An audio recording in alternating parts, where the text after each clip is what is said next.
I've just come back from a few days in Cumbria celebrating Dad's 80th birthday.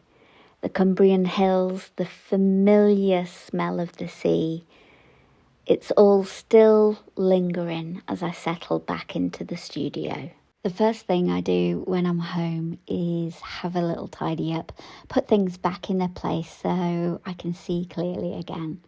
And outside the window, the last of the sunflowers are leaning heavy.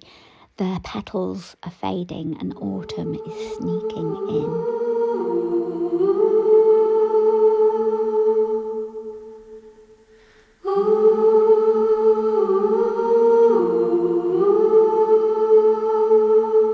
Recently, Mo and I volunteered for Cheltenham and Gloucester Hospitals charity as we set up water station number 1, ready to hand out hundreds of cups of water to all of the brilliant runners for the 10K and half marathon.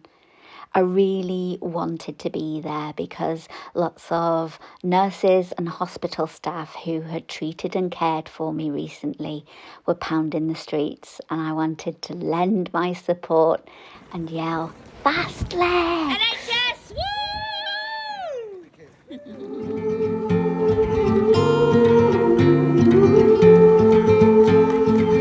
What's up, fast legs? Fast legs!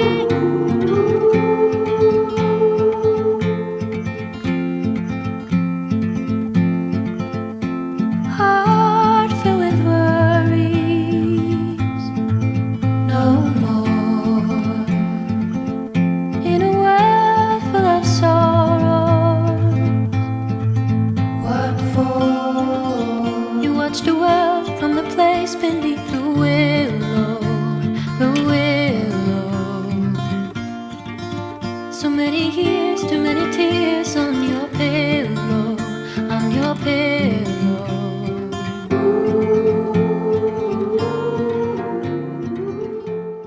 I've been busy sketching and project planning for my patrons lately, and some of that inspiration came from a visit to Hilltop in Ambleside, the home of Beatrix Potter.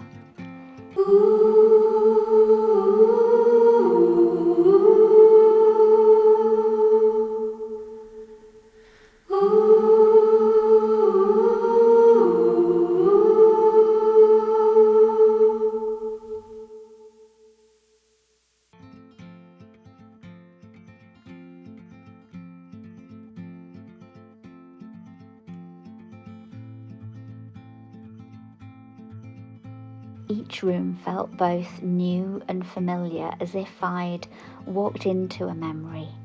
The furniture, the staircase, the little windows, the things you recognise before you even realise why. They've lived in her illustrations for so long, tucked into childhood stories, and suddenly there they were in front of me.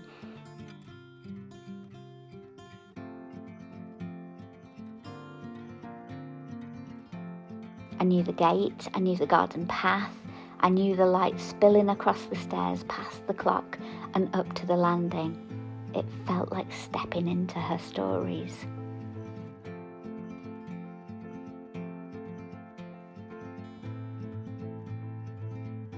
When I came home, I couldn't resist stopping at Cornell's bookshop in Tewkesbury to pick up a couple of Beatrix Potter books. I wanted to see those illustrations again with fresh eyes.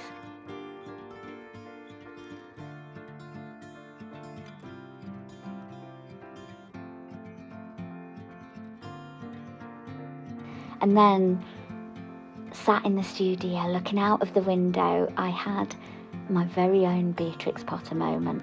A cheeky little squirrel darting across the fence, tail flicking, eyes bright, pausing just long enough to taunt Ooch and steal the bird food. Exactly the kind of mischief Beatrix might have turned into a story. I'm going to sketch that little character just now for my patrons.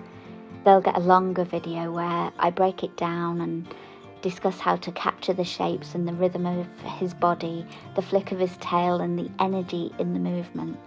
Not just the drawing what you see, but catching the spirit of a character as it darts through the garden.